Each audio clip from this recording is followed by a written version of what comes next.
Қазақ халқы жетімін жылатпаған, жесірін қаңғытпаған ел. Бірақ та өз туған балаларын кеудесінен теу, бөлектеп, басқаларын ерекше емірене жақсы көріп тұратын ата-аналар да баршылық. Бүгінгі алғашқы әңгімем Әсел есімді қыздың өмір жайлы болмақ. Меңдібай атаның тұңғыш ұлы Тұмарханның отбасылық тұрмысы өте жақсы еді. Балаларын елден кем етпей өсіретін, бір емес 5 баланы ол кездері асырау оңай емес. Үй тірлігінің барлығын Айман істеп қоятын. Бір емес 5 баланы да дұрыс жолмен тәрбиелеп бар білгенін үйретіп жүрді.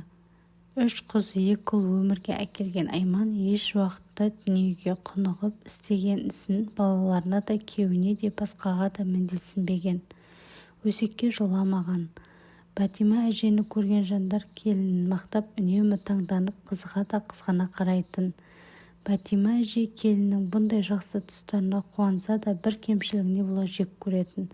Бірақ та ішіндегіні ешкімге ашып айтпайтын, ішіне бүге беретін.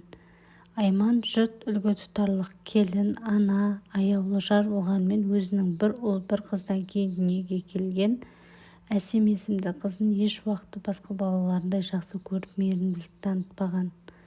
Әселдің алдында ағасы мен әпкесі, өзінен кейін інісі мен сіңлісі болатын. Айман мен Тұмархан барлық баласына емірене қарап, қалталарындағы соңғы тиынға дейін балаларына қажеттіні әперсе де, Әселге еш уақытта көңіл бөлмеген. Әсел мектепті үздік оқып жүрді. Үйдің де бар тірлігін жалғыз өзі жасайтын. Әселдің ата-анасы немесе бауырларын не қажет деп те ешқашан сұрамаған. Әсел іште қынжылса да ешкімге сыр білдірмейтін. Қанша өзін ата-анасы жақсы көрмеген білсе де білдірмеуге тырысатын. Ақыр соңында әпкесінен ескі құсқы тозы шыққан киімді киюден, отбасындағы басқа мүшелерінен қалған тамақты жеуден шаршаған Әсел анасына барып, «Анашым» деп көзіне жас алды. «Не болды? Не керек саған? Бір тыныштықта демала қалайын десем, сен келе қалдың ғой. Не айтқың кеп тұр, тез айт, уақытымды алмай» деп анасы Айман ашуланып Әселге ұрсып берді. «Анашым, мен енді қалаға колледжге оқуға түссем деп едім. Сені оқытатын бізде ақша жоқ». «Жоқ. Мен олардан сұрап көргенде сен мектепте өте жақсы оқиды екенсің. Колледжде тегін оқып, айына 300 теңге төлеп тұра аласың. Ай сайын шәкіртақы аласың деді. Кейін универге де тегін тапсыра аласың деді». «Не? Сонда олар сені тегін оқытады екен де менің балаларымды тегін оқытпайды екен ғой. Кет ендеше». «Қашан?» «Дәл қазір кет, көзіме көрінбе», деді Айман. Өз құрсағынан шыққан қызын ешқандай ақшасыз кемсіз үйден қуып шықты.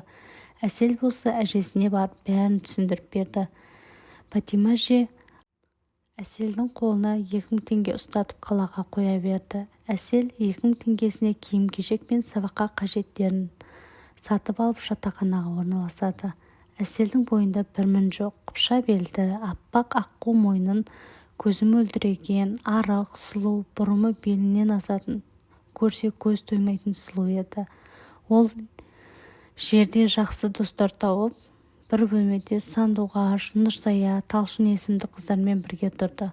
Басқа қыздарға ата-анасы керектері мен ақшаларын жіберіп тұратын. Тек Талшын мен Әсел басқасына Талшынның ата-анасы өте төмен тұратын. Бірақ та Талшынды қатты жақсы көретін. Талшын осы жатақханадан біраз жерде орналасқан қаланың сол кездегі ең мықты деген ресторанында официант болып жұмыс жасайтын.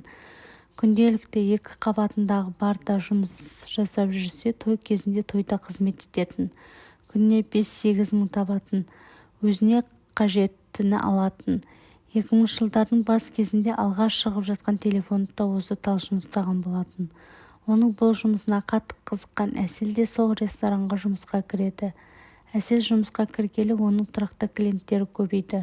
Күнделікті Талшыннан 200 есе көбірек тауып жүрді. Тойдан сарқыт әкеліп, күзетші Банудың аузын жауып жүрді. Осылай күйбең тіршілікпен уақытта өте берді. Арада біршама уақыттар өтіп жатты. Әсел кей-кейде ойына алатын, ата-анасы бірде-бір хабарласпады. Оған қатты қынжылатын. Тіпті өзінің әке-шешесінің бірде-бір хабар алмағанына іштей қынжылып түнімен көз жасын бір сығып алатын. Алайда Әселдің Саға бұл мәселеге сына қоймайтын. Осылай күндері өтіп жатты.